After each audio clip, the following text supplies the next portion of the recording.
देखते पे हो ਇਹ ਸਾਰੀਆਂ ਨਿਸ਼ਾਨੀਆਂ ਕਿਹਦੀਆਂ ਨੇ ਫਾਸਟ ਫੂਡ ਦੀਆਂ ਸਮਝ ਆਈ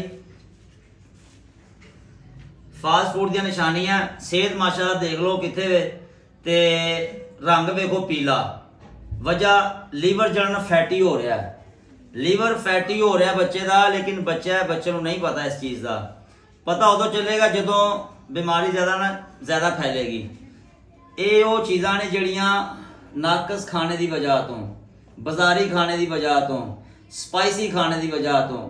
ਅਗਰ ਤੁਸੀਂ ਚਾਹੁੰਦੇ ਹੋ ਤੁਹਾਡੀ ਸਿਹਤ ਠੀਕ ਰਹੇ ਇਹ ਚੀਜ਼ਾਂ ਤੁਹਾਡੇ ਨਾਲ ਨਾ ਹੋਣ ਦੇਖੋ ਗੋਂਗਲੂ ਵਰਗਾ ਮੁੰਡਾ ਜਨਾਬ ਮੇਰੀ ਆਲੂ ਵਰਗਾ ਹੈ ਸੋਹਣਾ ਮਾਸ਼ਾਅੱਲਾ ਤੇ ਕਲਰ ਦੇਖੋ ਕਿਵੇਂ ਪੀਲਾ ਹੋਇਆ ਪਿਆ ਜਿਗਰ ਫੈਟੀ ਹੋ ਰਿਹਾ ਹੈ ਠੀਕ ਹੈ ਆਪਣੀ ਸਿਹਤ ਦਾ ਖਿਆਲ ਕਰੋ ਸਾਦੀ ਗ਼ਜ਼ਾ ਲਵੋ ਬਾਜ਼ਾਰੀ ਖਾਣਿਆਂ ਤੋਂ ਬਚੋ ਸਾਦਾ ਖਾਓਗੇ ਸਿਹਤਮੰਦ ਰਹੋਗੇ ਠੀਕ ਹੈ ਜੀ ਤੇ ਬਹਰਹਾਲ ਹੁਣ ਜਿਹੜੇ ਨਿਸ਼ਾਨ ਨੇ ਇਹ ਇਨਸ਼ਾਅੱਲਾ ਤਾਲਾ 2 ਹਫ਼ਤਿਆਂ ਦੇ ਅੰਦਰ ਅਸੀਂ ਜਿਹੜਾ ਦਵਾਈ ਖਵਾਵਾਂਗੇ ਤੇ ਬਿਹਤਰ ਹੋ ਜਾਏਗਾ ਤੇ ਦਵਾਈ ਦੇ ਵਿੱਚ ਇਹਨੂੰ ਕੀ ਦਿਆਂਗੇ ਆਪਾਂ ਠੰਡਕ ਏਡੀ ਕਮਾਲ ਦੀ ਚੀਜ਼ ਹੈ ਠੰਡਕ ਦੇਣਾ ਤੇ ਮਿਹਦੇ ਵਾਲਾ ਸ਼ਰਬਤ ਦੇਣਾ ਤੇ ਜਨਾਬ ਮੇਰੀ ਇਹ ਚਿਹਰਾ ਜਿਹੜਾ ਬਿਲਕੁਲ ਸਾਫ਼ ਹੋ ਜਾਏਗਾ ਤੇ ਅਗਰ ਤੁਸੀਂ ਵੀ ਠੰਡਕ ਲੈਣਾ ਚਾਹੁੰਦੇ ਹੋ ਰਾਬਤਾ ਕਰੋ ਨੰਬਰ ਚੱਲਦਾ ਪਿਆ ਡਿਲੀਵਰੀ ਹੋਏਗੀ ਇਨਸ਼ਾਅੱਲਾ ਤਾਲਾ